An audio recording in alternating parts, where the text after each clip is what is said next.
আমরা বলেছি বিএনপির লোকজন চাঁদাবাজি করে, চাঁদা না দেওয়ার কারণে যুবককে মার সামনের থেকে তুলে এনে হত্যা করছে। চাঁদাবাজির খবর প্রকাশ করার কারণে সাংবাদিকের মাথা থেতলিয়ে দিয়েছে। ইমাম সাহেবের বক্তব্য বন্ধ করে দিচ্ছেন। ইমাম সাহেব বিএনপির বিরুদ্ধে কথা বলে নাই, বলছে চাঁদার বিরুদ্ধে। আচ্ছা, চাঁদার বিরুদ্ধে কথা বলে বিএনপির গায়ে লাগবে কেন আমাকে বলেন তো? আজীব ব্যাপার। চাঁদার বিরুদ্ধে বক্তব্য দিলে বিএনপি দেখবেন ফুঁসে উঠতেছে। কেন কে ভাই? আমি তো চাঁদার বিরুদ্ধে কথা বলছি, তোমার বিরুদ্ধে কথা বলিনি। তা তুমি ফুঁসছো কেন? তুমি রাগ করতেছো কেন? যে দখলদারি করে নিজেরা খুন করে। ছাত্র দলের লোকগুলি ছাত্র দলের লোককে হত্যা করে, ছাত্র দলের লোক যুব দলের লোককে হত্যা করে। ভোলার তজিমুদ্দিনে স্বামীকে বেঁধে রেখে বিএনপির লোকজনগুলি ধর্ষণ করছে।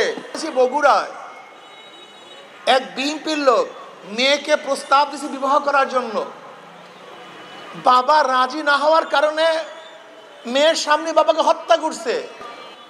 স্কুলের হেডমাস্টার বা ওস্তাদরা কথা না শোনার কারণে অপদস্থ অপমান করে প্রতিষ্ঠান থেকে নামিয়ে দিয়েছে।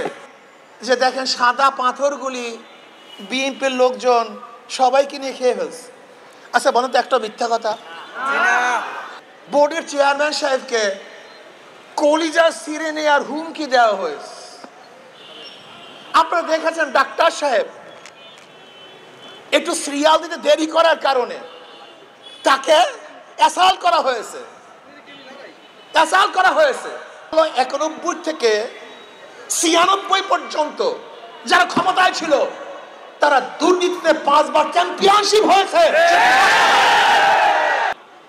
1996 সনে 15 ফেব্রুয়ারি এই বিএনপি পাতানো নির্বাচন উপহার দিয়েছে, যে নির্বাচন অন্য কেউ অংশগ্রহণ করে নাই। মাত্র কয়েকদিন, 16 দিন সেই সংসদ থেকে ছিল। এই যে আওয়ামী লীগ একক নির্বাচন অংশগ্রহণ বাদে নির্বাচন দেওয়া শিখছে কার থেকে?